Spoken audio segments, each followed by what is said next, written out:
După 9 ani de activitate, timp în care Safety Broker a oferit servicii complete de asigurare pentru posesorii de echipamente specializate pentru transportul terestru, feroviar, naval și aerian, compania a inaugurat recent un al treilea sediu. După 9 ani de activitate în alte două sedii, sperăm că în acest nou sediu, mult mai frumos și la nivelul poziției pe care o ocupăm în piață, să ne desfășurăm o perioadă de timp cât mai lungă activitate.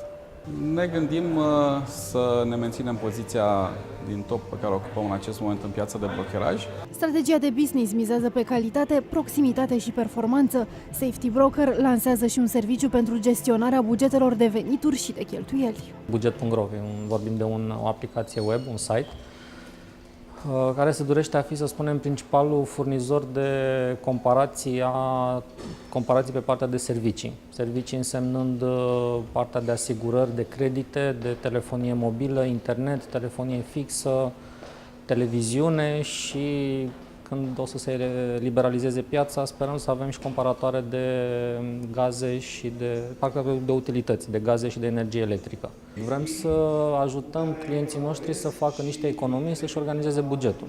Și pentru asta am pregătit, noi spunem că e cea mai mare noutate pentru piața locală, o aplicație de mobile care te ajută să gestionezi cheltuielile. Și practic de aici, în momentul în care clientul începe să introducă diverse cheltuieli, noi venim cu recomandări de ordin financiar și îl ajutăm să-și optimizeze bugetul. Vedem pe ce a cheltuit mai mult, facem comparații cu persoane care să spunem, se încadrează în aceeași categorie de venit și pe medie îi spunem că, uite, toți ceilalți care sunt ca tine cheltuiesc cam așa sau au structura asta de cheltuieli. Față de ei, tu ești un pic altfel și uite de ce și cum. Și începem să facem recomandări. Safety Broker este cel mai mare broker de asigurare independent cu capital local ce operează în România.